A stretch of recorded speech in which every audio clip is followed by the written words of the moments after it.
ಇವತ್ತಿನ ದಿವಸ ನಾವು ನಿಮಗೆ ತೋರಿಸಲಿಕ್ಕೆ ಹೊರಟಿರುವಂಥದ್ದು ಬಿಸಿಬೇಳೆಭಾತ್ ಪುಡಿ ಮಾಡೋದು ಹೇಗೆ ಅಂತ. ಬನ್ನಿ ಶುರು ಮಾಡಿಬಿಡೋಣ. ನಾನು ಎಲ್ಲ ಹಿಡಿ ಲೆಕ್ಕದಲ್ಲೇ ತೋರಿಸ್ತೀನಿ. ಇದು ನಮ್ಮ ಪುರಾತನ ಒಂದು ವಿಧಾನ. ನೋಡಿ, ಕಡಲೆಬೇಳೆ ಉದ್ದಿನಬೇಳೆ ಕೆಂಪಗಾಗಿದೆ. ಈಗ ನೆಕ್ಸ್ಟು ನಾವು ಇದಕ್ಕೆ ಈ ಹಿಂದೆ ಎಲ್ಲ ತೋರಿಸ್ಕೊಟ್ಟಿದ್ದೀನಿ ಸಾರಿನ ಪುಡಿ ಹುರಿಯೋವಾಗೆಲ್ಲ.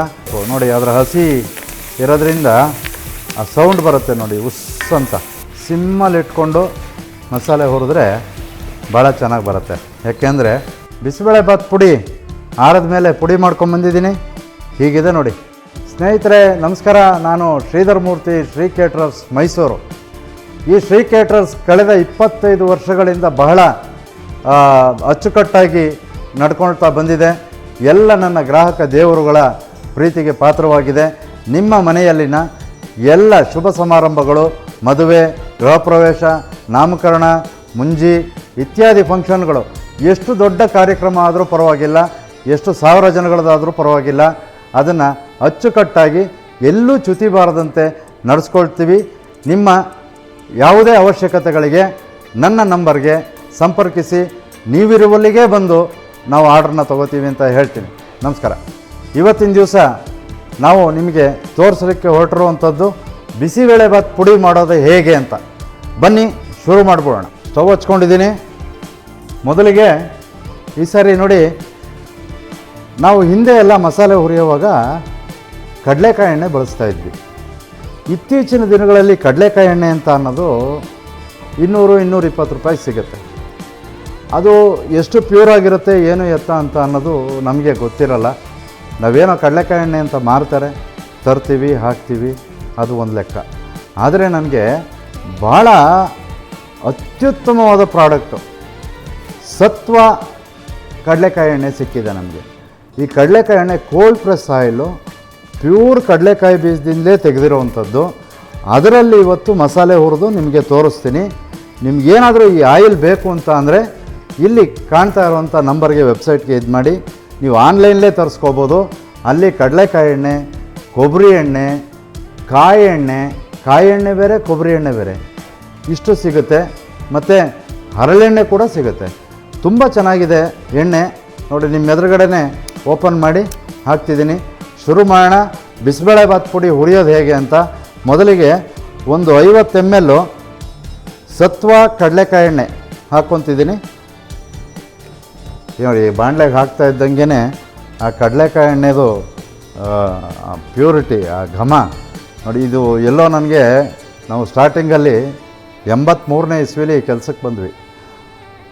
83ನೇ ಇಸ್ವಿಲಿ ಕೆಲಸಕ್ಕೆ ಬಂದ ಆವಾಗ ಮಸಾಲೆ ಹುರಿಯೋರು, ನಮಗಿಂತ ಹಿರಿಯರು, ಹೆಡ್ ಕುಕ್ಗಳು ಯಾರು ಇರ್ತಿದ್ರು ಅವರು, ಅವಾಗ ಕಡಲೆಕಾಯಿ ಎಣ್ಣೆ ಹಾಕ್ಕೊಳ್ಳೋರು. ಕಡಲೆಕಾಯಿ ಎಣ್ಣೆ ಹಾಕ್ಕೊಳ್ಳೋವಾಗ ಆ ಘಮ ಅವಾಗ ಬರ್ತಿತ್ತಲ್ಲ, ಆ ಘಮ ಇವಾಗ ಬರ್ತಾಯಿದೆ ನನಗೆ. ಇಷ್ಟು ದಿವಸ ಅದು ಸಿಕ್ಕಿರಲಿಲ್ಲ. ಆ ಒರಿಜಿನಲ್ ಕಡಲೆಕಾಯಿ ಎಣ್ಣೆಯ ಘಮ ಇವಾಗ ಸಿಗ್ತಾಯಿದೆ. ನೋಡೋಣ ಮುಂದೆ. ಮೊದಲಿಗೆ ಒಂದು 50 ml, 75 ml ಇದೆ. 75 ml ಅಂದರೆ ಒಂದು ಸೌಟು ಎಣ್ಣೆ ಹಾಕ್ಕೊಂಡೆ. ನಂತರ ನಾವು ಜಾಸ್ತಿ SSP ಹಿಂಗು ಉಪಯೋಗಿಸೋದು. ಇಷ್ಟು ಗಾತ್ರ SSP ಹಿಂಗೆ ಹಾಕ್ಕೊಂಡಿದ್ದೀನಿ. ಒಂದು 25 ಲವಂಗ, ಒಂದಿಷ್ಟು, ಒಂದು 6-7 ಇಂಚು ಚಕ್ಕೆ ನೋಡಿ ಸಿಡಿಬೇಕು. ಒಂದು 15 ಏಲಕ್ಕಿ,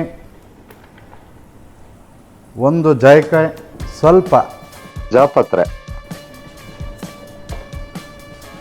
ಒಂದು ಹಿಡಿ. ನೋಡಿ, ನಾನು ಎಲ್ಲ ಹಿಡಿ ಲೆಕ್ಕದಲ್ಲೇ ತೋರಿಸ್ತೀನಿ. ಇದು ನಮ್ಮ ಪುರಾತನ ಒಂದು ವಿಧಾನ. ಎಲ್ಲ ಹಿಡಿ ಲೆಕ್ಕದಲ್ಲೇ ತೋರಿಸ್ತೀನಿ. ಒಂದು ಹಿಡಿ ಮೆಂತ್ಯ.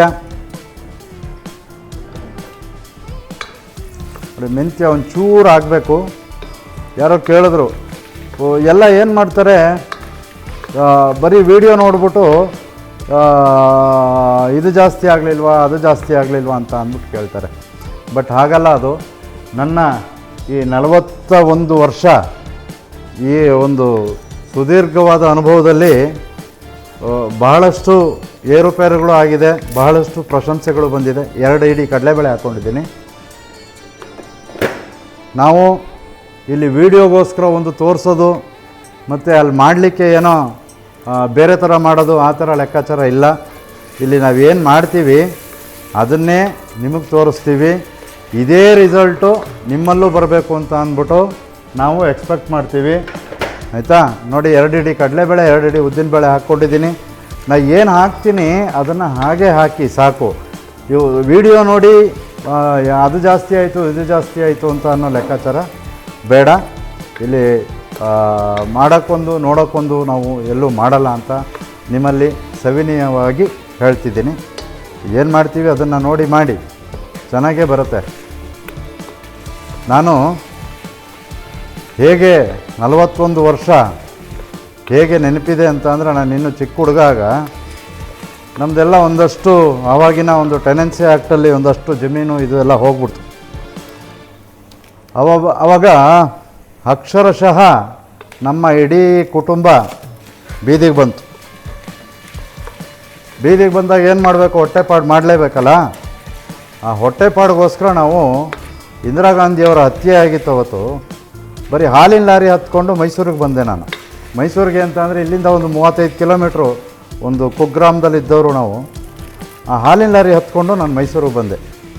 ಎಷ್ಟು ವರ್ಷ ಆಯಿತು? ಇಂದಿರಾ ಗಾಂಧಿಯವರು ಹೋಗಿ 41 ವರ್ಷ ಆಯಿತು ಇನ್ನೊಂದು 2-3 ತಿಂಗಳಿಗೆ. ನೋಡಿ, ಕಡಲೆಬೇಳೆ ಉದ್ದಿನಬೇಳೆ ಕೆಂಪಗಾಗಿದೆ. ಈಗ ನೆಕ್ಸ್ಟು ನಾವು ಇದಕ್ಕೆ ಈ ಹಿಂದೆ ಎಲ್ಲ ತೋರಿಸ್ಕೊಟ್ಟಿದ್ದೀನಿ ಸಾರಿನ ಪುಡಿ ಹುರಿಯೋವಾಗೆಲ್ಲ. 1 ಹಿಡಿ ಈ ಥರ ಮೆಣಸಿನ್ಕಾಯಿ ಹಾಕ್ಕೊಂಡೆ. ಅದಕ್ಕೆ ಒಂದಿಷ್ಟು ಕರಿಬೇವಿನ ಸೊಪ್ಪು ಹಾಕಿದ್ದೀನಿ. ಮೆಣಸಿನ್ಕಾಯಿನ ಹೀಗೆ ಎಣ್ಣೆ ಜೊತೆ ಚೆನ್ನಾಗಿ ಇದಾಗಬೇಕು. ನೋಡಿ, ಅದರ ಹಸಿ ಇರೋದ್ರಿಂದ ಆ ಸೌಂಡ್ ಬರುತ್ತೆ ನೋಡಿ, ಉಸ್ ಅಂತ. ಅದೇನಕ್ಕೆ ಬರುತ್ತೆ ಎಣ್ಣೆ ಜೊತೆ ಅಂತ ಅಂದರೆ, ಹಸಿ ಇರುತ್ತಲ್ಲ, ಆ ಹಸಿ ಇರೋದ್ರಿಂದ ಸೌಂಡ್ ಬರುತ್ತೆ ನೋಡಿ. ಹೀಗೆ ಹುರ್ಕೋಬೇಕು. ಸ್ವಲ್ಪ ಕೈ ಬಿಡದೆ ಆಡಿಸ್ತಿರ್ಬೇಕು, ಸೀದೋಗಲ್ಲ.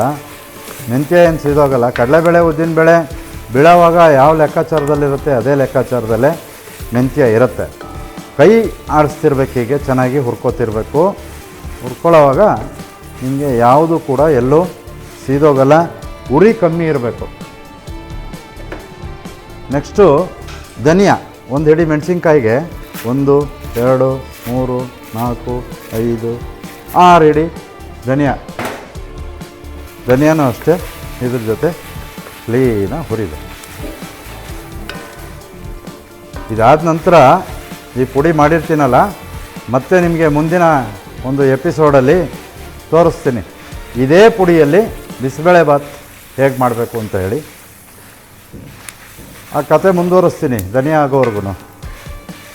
ಆವತ್ತಿನ ದಿವಸ ನಾವು ಈ ಕೆಲಸಕ್ಕೆ ಬಂದೆ.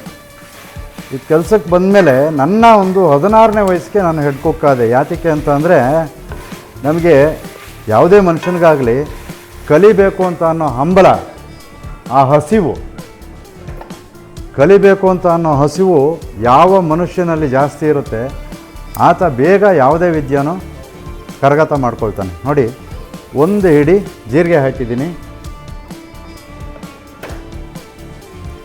ಹಾಗೆ ಹುರ್ಕೋತಿರೋಣ. ಇನ್ನೂ ಒಂಚೂರು ಬೇಕಾದರೆ ಉರಿ ಕಮ್ಮಿ ಮಾಡಿಕೊಂಡ್ರೆ, ಸಿಮ್ಮಲ್ಲಿಟ್ಕೊಂಡು ಮಸಾಲೆ ಹುರಿದ್ರೆ ಭಾಳ ಚೆನ್ನಾಗಿ ಬರುತ್ತೆ. ಯಾಕೆಂದರೆ ಆ ಧನಿಯಾ ಕಾಳುಗಳಿರ್ತಾವಲ್ಲ, ಒಂದೊಂದು ಕಾಳುಗಳು ಅದು ಕ್ಲೀನಾಗಿ ಎಲ್ಲ ಕಡೆ ಬೆರೆತು ಚೆನ್ನಾಗಿ ಫ್ರೈ ಆಗುತ್ತೆ, ಹುರಿಯುತ್ತೆ ಅಂತ. ನೋಡಿ, ಇದಕ್ಕೆ ಒಂದು ಅರ್ಧ ಸ್ಪೂನು ಅರಿಶಿಣದ ಪುಡಿ, 1 ಹಿಡಿ ನೋಡಿ ಈ ಥರ ಭದ್ರಾಗಿ ಹಾಕಿ 1 ಹಿಡಿ ಗಸಗಸೆ. ಇನ್ನೇನು ಬಿಸಿಬೇಳೆಭಾತ್ ಪುಡಿ ಹುರಿದು ಮುಗಿಯುವಂತಹ ಹಂತಕ್ಕೆ ಬಂದಿದೆ. ನೋಡಿ, ಘಮ ಎಷ್ಟು ಚೆನ್ನಾಗಿ ಬರ್ತಿದೆ ಅಂತ ಅಂದರೆ ಏನಕ್ಕೆ ನೋಡಿ, ಕಡಲೆಕಾಯನ್ನು ಉಪಯೋಗಿಸಿದ್ದೀವಿ, ಅತ್ಯುತ್ತಮವಾದ ಇಂಗನ್ನು ಉಪಯೋಗಿಸಿದ್ದೀವಿ, SSP ಹಾಲಿಂಗು. ಇದೆಲ್ಲ ಏನಾಗುತ್ತೆ, ಆಮೇಲೆ ಒಳ್ಳೆಯದು ಉತ್ತಮ ದರ್ಜೆಯ ಚಕ್ಕೆ, ಉತ್ತಮ ದರ್ಜೆ ಧನಿಯಾ, ಒಳ್ಳೆ ದರ್ಜೆಯ ಜೀರಿಗೆ, ಪ್ರತಿಯೊಂದು ಮೆಟೀರಿಯಲ್ಲು ಅಷ್ಟೇ ಭಾಳ ಒಳ್ಳೆ ದರ್ಜೆದು ನಾವು ಆಯ್ಕೆ ಮಾಡಿಕೊಂಡ್ರೆ ನಾವು ಮಾಡುವಂತಹ ಯಾವುದೇ ಪದಾರ್ಥ ಭಾಳ ಅಚ್ಚುಕಟ್ಟಾಗಿ ಬರುತ್ತೆ ಅಂತ ಹೇಳ್ತಾ, ಈಗ ಒಲೆ ಆಫ್ ಮಾಡೋಣ. ಇದೊಂದು ಸ್ವಲ್ಪ ತಣ್ಣಗಾಗಲಿ. ತಣ್ಣಗಾದ್ಮೇಲೆ ಪುಡಿ ಮಾಡಿಬಿಟ್ಟು ಪುಡಿ ತೋರಿಸ್ತೀನಿ ನಿಮಗೆ ಯಾವ ಥರ ಬಂದಿದೆ ಅಂತ. ತಣ್ಣಗಾಕ್ಬೇಡ, ತಣ್ಣಗಾಗೋವರೆಗೂ 1 ನಿಮಿಷ ಬರ್ತೀನಿ. ಸ್ನೇಹಿತರೆ, ನೋಡಿ, ಬಿಸಿಬೇಳೆಭಾತ್ ಪುಡಿ ಆರದ ಮೇಲೆ ಪುಡಿ ಮಾಡ್ಕೊಂಬಂದಿದ್ದೀನಿ. ಹೀಗಿದೆ ನೋಡಿ, ಕೆಂಪಿಗೆ ಆಹಾ ಹಾ ಹಾ ಹಾ ಘಮ್ ಅಂತ ಇದೆ. ಇದೇ ಪುಡಿಲಿ ನಿಮಗೆ ನೆಕ್ಸ್ಟು ಎಪಿಸೋಡಲ್ಲಿ ಒಂದೊಳ್ಳೆ ಬಿಸಿಬೇಳೆಭಾತ್ ಮಾಡಿ ತೋರಿಸ್ತೀನಿ. ಅದನ್ನು ನೋಡ್ಕೊಳ್ಳಿ, ಹಾಗೆ ಮಾಡಿ ಮನೆಯವ್ರಿಗೆಲ್ಲ ಕೊಡಿ, ಭಾಳ ಚೆನ್ನಾಗಿರುತ್ತೆ. ಹೋಗಿದ್ದು ಬರ್ತೀನಿ. ನಮಸ್ಕಾರ.